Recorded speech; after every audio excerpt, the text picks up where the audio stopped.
Midday in Cameroon's economic capital city, Douala. Ladies and gentlemen, you are watching Equinox Television. We are broadcasting live from our central news desk. Of course, the first part of this bilingual news edition is in the French language with Julien Bert-Bissay. Julien Bert-Bissay, good afternoon. Bon après-midi à vous, Formi Armstrong Sanda. Mesdames et messieurs, bon après-midi à toutes et à tous et bienvenue aux 12h sur Equinox Télévision. Le correspondant ou le journaliste Joseph Abena, correspondant du quotidien La Nouvelle Expression dans le Sud, doit comparaître ce jour devant le tribunal de première instance de Kribi. Notre correspondant est accusé de diffamation, déclaration mensongère, injures, fausses nouvelles et outrage à Guy Emmanuel Sabikanda, maire de la ville de Kribi. L'autorité administrative fonde ses accusations sur un article de presse publié le 15 juin dernier avec pour titre « Le maire de la ville humilie le préfet ». Le syndicat national des journalistes du Cameroun, informé de la situation, se dit serein et fait confiance à la justice pour qu'elle dise le droit. Pour le SNJC, le journaliste Joseph Abena n'a fait que relater les faits qui se sont déroulés en public en présence de nombreux témoins. Le SNJC invite de ce fait le préfet du département de l'Océan à témoigner à ce procès et invite par ailleurs ses principaux collaborateurs qui avaient vécu les faits à contribuer à la manifestation de la vérité. Et le journaliste Kingsley Njoka accuse ou dénonce les propos tenus à son égard par le colonel Cyril Atonfak au cours de l'émission La Vérité en face diffusée sur Equinox Télévision. Une plainte vient d'être déposée au tribunal militaire contre le colonel Cyril Atonfak. D'autres précisions dans ce reportage de Aïk Cyril. Au cours de son passage sur le plateau de La Vérité en face sur Equinox Télévision, le capitaine de frégate Cyril Serge Atonfak, chef de la division de communication du ministère de la Défense, accusait le journaliste Kingsley Njoka d'être de mèche avec les groupes séparatistes dans les régions du nord-ouest et du sud-ouest. Nous avons un autre journaliste en ce moment qui a fait pire que Samuel Ouazizi et qui est à la prison centrale de Konengi et qui a subi le même cheminement. Et j'ai parlé de Njoka Kingsley. Et le peuple camerounais attend que je lui dise ce que ce monsieur a fait. Une information battue en brèche par les avocats de Kingsley Njoka. Monsieur Atonfak n'a jamais rencontré Njoka. N'en parlons même pas du fait qu'il est même parti sur le terrain avec Njoka. Monsieur Atonfak même dit que c'est eux qui détiennent les appareils de Njoka. Voilà donc les appareils. Monsieur Atonfak ne peut pas dépasser la République. Nous sommes dans une République, nous sommes dans un état de droit, je l'ai dit. La défense du journaliste incarcéré brandit des appareils et documents saisis par les enquêteurs, puis rétrocédés aux mises en cause. Preuve selon la défense que la culpabilité de son client n'a pas été établie. On a pris le téléphone de M. Njoka, on a pris une carte de l'époque du référendum, et voilà les scellés qu'on a pris chez Njoka. Il y a un service forensique, on appelle ça laboratoire des enquêteurs au service central de recherche judiciaire. Quand les appareils entrent là-bas, ça ressort sans qu'on a scellé. Ça veut dire qu'il n'y a rien dedans qui est en train d'incriminer votre client. Mais M. Atonfak dit que tout ça là, c'est les équipements des opérations de M. Njoka comme le commandant et le général du Warrior. La défense de Kingsley Njoka accuse à son tour le chef de la division de communication du ministère de la Défense d'avoir divulgué sur les antennes d'Equinox des éléments relevant de l'enquête préliminaire sans avoir obtenu l'autorisation du commissaire du gouvernement. Les enquêteurs se retrouvent au service central de recherche judiciaire. Nous sommes avec eux chaque jour. Est-ce que vous savez qu'avant de divulguer les informations des enquêtes, vous devez avoir l'autorisation des commissaires de gouvernement? Afin que leur client soit rétabli dans ses droits, les avocats de Kingsley Njoka annoncent une plainte contre le colonel Cyril Serge Atonfak au tribunal militaire de Yaoundé. Dans la plainte de notre client, vous avez constaté que nous avons appuyé sur l'article 169. Nous avons appuyé sur l'article 170 du Code pénal. Nous avons appuyé sur l'article 8, 1 et 2 et l'article 9, 1 pour démontrer que Njoka bénéficie des présomptions d'innocence. Détenu à la prison de Kondengi pour de présumés contacts avec des groupes séparatistes dans le nord-ouest et le sud-ouest, le journaliste Kingsley Njoka ne reconnaît pas avoir un jour rencontré le capitaine de frégate Cyril Serge Atonfak. Il rejette en bloc les propos tenus à son égard par le chef de la division de communication du ministère de la Défense au cours de l'émission La Vérité en face sur Equinox Télévision. Face aux multiples inondations et zones à risque observées dans la ville de Douala, les maires des différents arrondissements annoncent des déguerpissements dans les tout prochains jours. Ils dénoncent également l'incivisme des populations et le manque de moyens pour venir à bout à ce problème. Isabelle Carole Zoupet. La saison pluvieuse qui démarre à peine dévoile la prolifération des zones à risque et précisément les sites d'inondation que compte la ville de Douala. Nous nous sommes rendus aussi compte qu'il y a des zones à risque. Ces zones aujourd'hui présentent une morphologie, une géographie accidentelle. Vous avez la zone de Japoma, une zone à risque ici au niveau de génie militaire. Si la commune de Douala 3e regorge des zones à risque, à Douala 4e, le constat semble le même, mais cette fois avec un accent sur les inondations. La commune d'arrondissement de Douala 4e est une île, s'il faut dire ça comme ça. Et son caractère insulaire l'expose dans un certain nombre de problèmes, parmi lesquels les inondations, parce qu'un certain nombre de quartiers et de villages sont situés sur des marécages. Tous ces éléments cités ici et qui perturbent le quotidien des populations se résument en quelques mots. Particulièrement dans la ville de Douala, il y a le problème d'incivisme et des gens qui construisent sur des drains qui n'ont pas le droit de construire dans ces endroits. Problème de la gestion, de la mauvaise gestion des ordures ménagères. Alors que le danger reste permanent, les patrons des mairies prennent à peine conscience et se proposent de remédier à la situation, chacun selon sa localité. On sommet un certain nombre de détruire tout simplement leur construction parce que nous allons revenir pour aménager les quartiers afin de lutter contre ces problèmes d'inondation. Nous avons engagé la réhabilitation de nos engins. On saisit les administrations, on saisit les structures habilitées pour nous venir en aide. Ces populations doivent être déguerpies. Il y a quelques années, Jean-Claude Mbouendjou, alors ministre de l'Habitat et du Développement urbain, rappelait dans l'une de ses tournées à Douala que l'arrondissement de Douala 5e regorge le plus grand nombre de zones à risque dans le département du Vouri. Mais depuis lors, aucune mesure à proprement parler n'a été trouvée, à part quelques actions cosmétiques pour séduire l'électorat lors du double scrutin dernier. Et c'est un ouf de soulagement pour les populations de Mbouda dans la région de l'Ouest Cameroun. Un gang de 4 malfrats qui s'émet la terreur dans la ville par des actes d'agression et de cambriolage vient d'être interpellés par les éléments de la gendarmerie. Et selon les forces de maintien de l'ordre, ces présumés malfrats sont des repris de justice. D'autres précisions avec Raphaël Tieko, Innocent Abega, Xavier Foka. C'est devant une immense foule de curieux que 4 braqueurs des grands chemins qui sèment la terreur à Mbouda, à l'ouest du pays, ont été présentés au grand public. Interpellés par les éléments de la gendarmerie de Mbouda, ils ont à leur actif plusieurs coups de vol et d'agression. Leurs dernières victimes témoignent. Je sortais maintenant pour aller au 6e secteur, parce que c'est au 6e secteur à Bamila. Bon, à 4 heures, ça dit 5 heures moins les cas au carrefour Kapapa. J'ai monté avec mon chat, il y avait une voiture qui s'est sortie, je vois seulement les torses. Mais je ne savais pas qu'il y avait d'autres groupes là-bas. Je crie maintenant. Quand je pars, ils me déchirent la vie, de 100 000 francs que c'est entre mes mains. Ils ont soutenu avec mon téléphone. Bien avant lui, ces bourreaux avaient, et pas pour la première fois, dévalisé une boutique du coin. Ça fait aujourd'hui 2 mois. 2 mois qu'on est entré chez moi là-bas. On a cassé le magasin, on a emporté mes pommes avec le pouce. Oui. Ce matin, je suis arrivé au magasin. J'ai constaté qu'on a encore coupé le magasin. On a coupé le magasin et parti avec les clés. Ce matin, on est parti avec les clés. Et on a aussi porté mes pommes ce matin. La battue menée par les éléments de la gendarmerie permet de rattraper les agresseurs avec en leur possession le contenu de la boutique dévalisée et plusieurs autres objets, fruits de leur braquage. Des machettes, des marteaux, des haches, des matelas, des seaux et autres.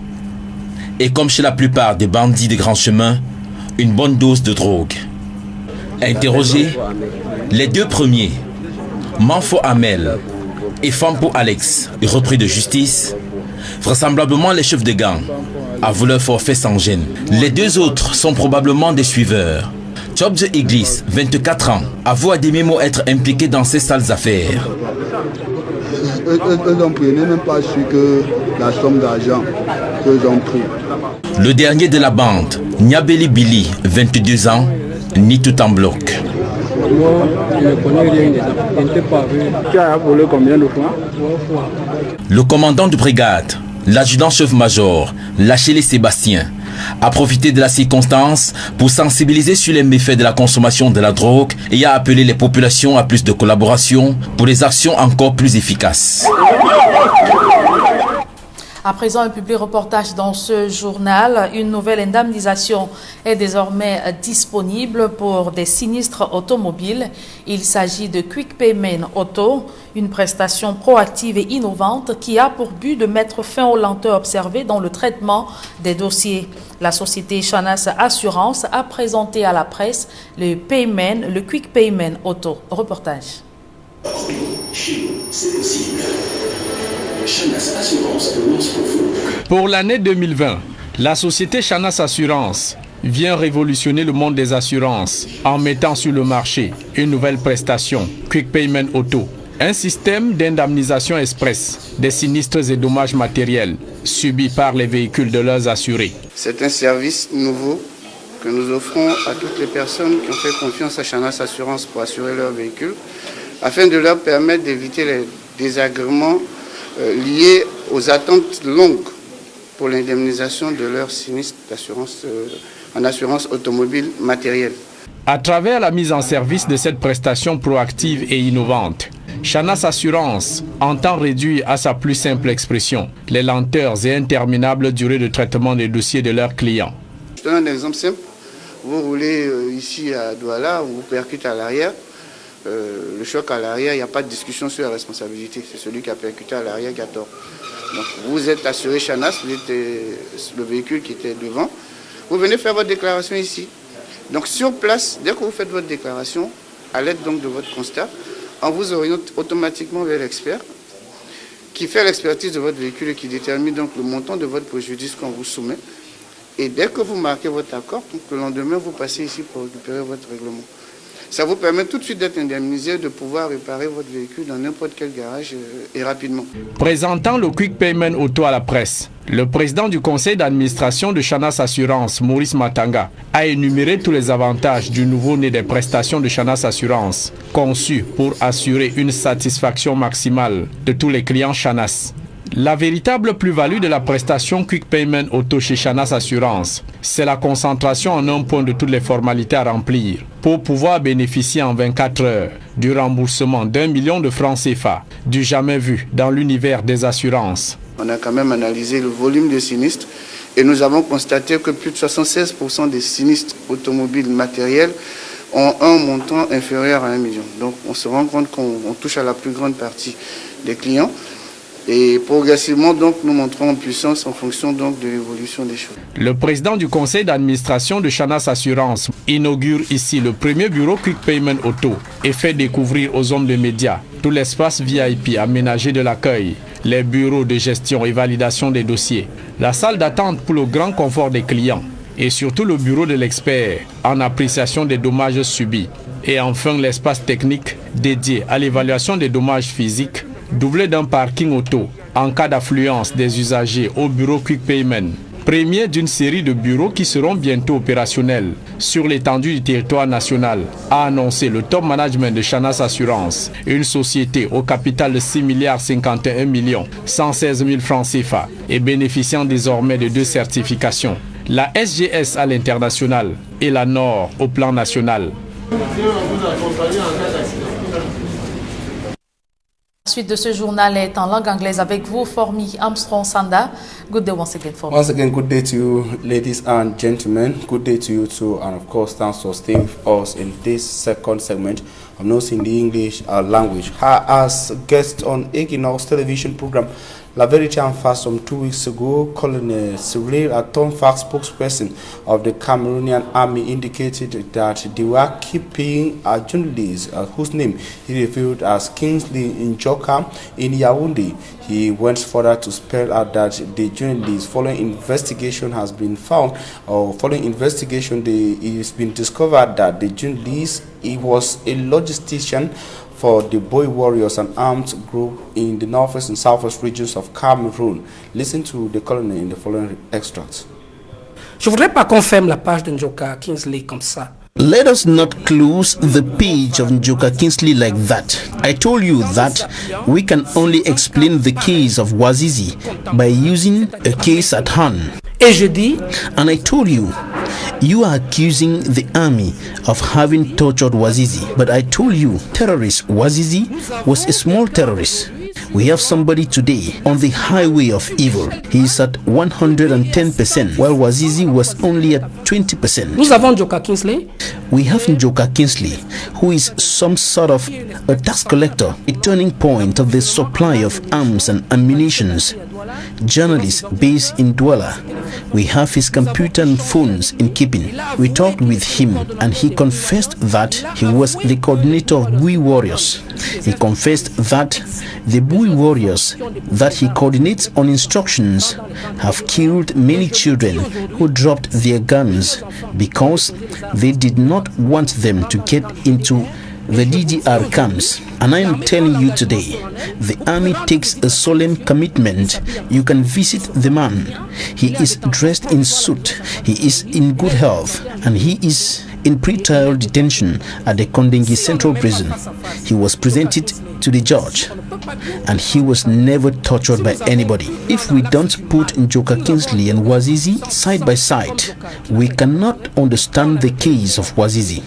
If we have a greater case on the highway of evil, if we have a 100% terrorist like Njoka who was not tortured, we had no interest in torturing Wazizi. Pourquoi on avait quel intérêt à torturer Wazizi? Aucun. And meantime, the detained journalist concerned, Njoka Kingsley of Fomunyu, on his part, said he considers the utterances of Colonel Cyril Atomfak, who is the military spokesperson in Cameroon, as criminal because he impeached his character by blatantly engaging in prejudicial, that is, in comments that are defaming to his character, violation of his suspects or the sacrosanct suspect's right to the presumption of innocence, as well as defamatory proposition and propagation of the secrecy of the police investigation, desecration and the breach of professional confidence. Those are some of the words used by Njoka Kingsley. The journalist also decries the point that the colonel placed his person on harm's way with separatist armed groups in the Anglophone regions. He, however, urged the state prosecutor of the Republic of Cameroon, the nation's political capital, Yaoundé, that is the military court, to investigate Colonel Cyril Atomfak, head of the communications department of the Ministry of Communications in Cameroon. And I will talk something else. Travelers along the 260-kilometer stretch of road linking Marwa and Kuseri in the Fano region of Cameroon say they go through a nightmare.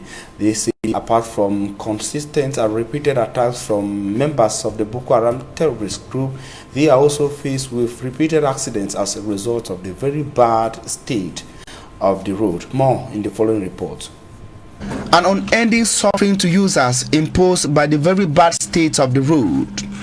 Repeated attacks from members of the Boko Haram terrorist group is the day-to-day trend along the 260-kilometer stretch of road linking Marwa and Kuseri in the Fano region of Cameroon.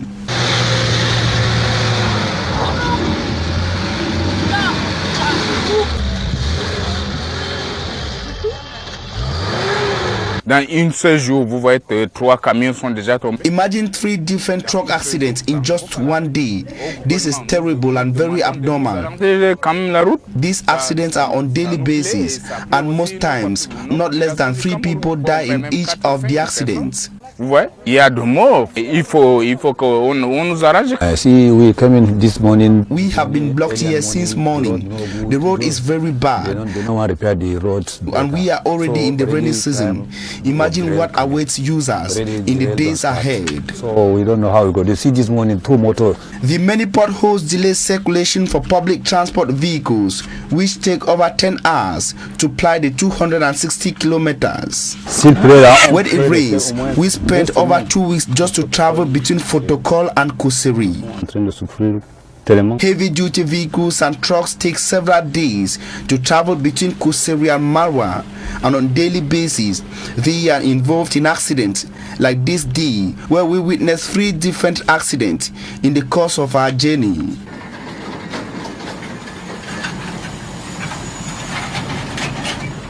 Vehicles forced by the bad road to circulate 20 kilometers per hour are exposed to attacks from Boko Haram militant group. Nous voyons que l'armée est en train de faire. The army is doing its best to protect travelers from the repeated attacks of militants of the Boko Haram terrorist group along this stretch. Et lorsque nous traversons, the project to construct this stretch began several years ago, and following the kidnap of 10 Chinese workers in 2014, the Military Engineering Corps took over in 2018. In March 2018, an interministerial delegation comprising the ministers of public works, finance and defense, and officials of the World Bank relaunched construction activities while on a visit to the site. 2 years later, very little or nothing seemed to have been done, leaving users to an unending nightmare. The United Nations is threatening to call off its humanitarian activities in the northwest and southwest regions of Cameroon if its workers are continuously being attacked in the conflict-hit region. Speaking during a press conference in the southwest regional chieftain Buea, the coordinator of the United Nations humanitarian activities in the northwest and southwest regions, James Noonan, indicated that they are considering this option shortly after a UN humanitarian worker was killed in Kumba, chieftain of the Meme division of the southwest region of Cameroon. Derek Jato was part of that press conference and compiled the following report.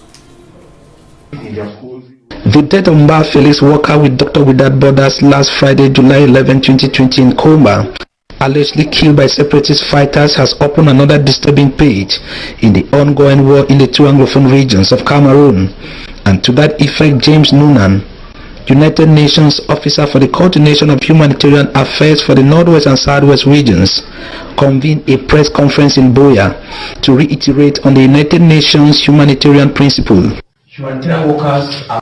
So we all rely basically on everyone's acceptance. And the only way to do that is to be absolutely neutral.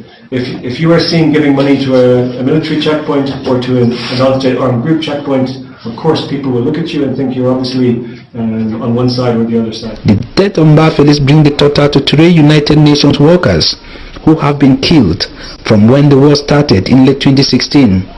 And if such incidents keep repeating itself, United Nations will suspend its humanitarian activities in the northwest and southwest regions of Cameroon. But for sure, if we have more targeted attacks against humanitarians, whether it's kidnappings, threats, or the worst case scenario, people being killed, of course, organizations will consider suspending operations. And the humanitarian situational picture in these 2 Anglophone regions is deteriorating. By the United Nations, it is not clear that the war in the 2 Anglophone regions is not getting any better, moreover. The situation has got worse gradually since 2018. You can see that many healthcare institutions are not functioning outside of the main cities. Of course, older people, vulnerable people, they'll be badly affected by this. So it's cumulative in some ways. So the humanitarian crisis has been gradually getting worse. And today critics are worried that if the United Nations finally call off its humanitarian activities, then the bad state of the hundreds of thousands affected by the war might worsen. 4 persons alleged to be bandits who have been terrorizing inhabitants of Buda, chief town of the Bambutus division of the West region of Cameroon, have been arrested. They were apprehended during an operation led by Gendarmerie Commander Lechele Sebastien. In the course of the arrest, they were found in possession of knives, machetes, and some stolen items. More with Immaculate Fogwe. A massive turnout of the population of Buda in the West region of Cameroon at the Buda Gendarmerie Brigade at a time when the government insists on the wearing of face masks and the respect of social distancing as a way to contain the coronavirus. Majority of those present are not respecting the prescribed measures. The population are excited over the arrest of 4 alleged bandits who have been terrorizing them. The gang of 4 had recently attacked a man in his late 50s who was on his way to Bamenda and a shopkeeper in Buda. Bon, à 4 ça dit 5 moins le cas au Carrefour Kapapa. While on my way to board a taxi that would take me to Bamenda at about 5 a.m., I was encircled by 4 boys at Kappa Junction. While I tried escaping, they tore my dress, seized my phone and the sum of 100,000 CFA francs. They equally hit my head. Ça fait aujourd'hui 2 mois. 2 months ago, my store was robbed by these boys. They went away with cartons of apples and my truck. Today, they carried out another operation, but this time around in my house. I am so happy they have been arrested. Et je remercie le brigade pour le travail qu'il est en train de faire. Once alerted about the operation carried out by the 4 boys, the commander of the Buda Gendarmerie Brigade, Lechele Sebastien, and his elements launched an operation leading to the arrest. Upon the arrest, the 4 were bundled in a peacock alongside the stolen items such as gas bottles, gas plates, mattresses, cartons of apples to name but these, and taken to the Buda Gendarmerie premises. They were equally in possession of dangerous weapons like machetes, axes, knives, including a bag of cannabis. The fate of the alleged bandits will be determined in the court of law. The Gendarmerie commander Lechele Sebastien, while presenting the 4 alleged bandits to the population, called on them to collaborate with law enforcement officers so other bandits could equally be arrested. That's all for today, ladies and gentlemen. Thanks for watching. We shall be leaving you and hoping to come back tomorrow at 7 a.m. God willing. Meantime, news will continue on Equinox Television. At 6 p.m. we shall be having a full newscast in the English language, and at 8 p.m. a full newscast will be coming up in the French language. Have a nice day.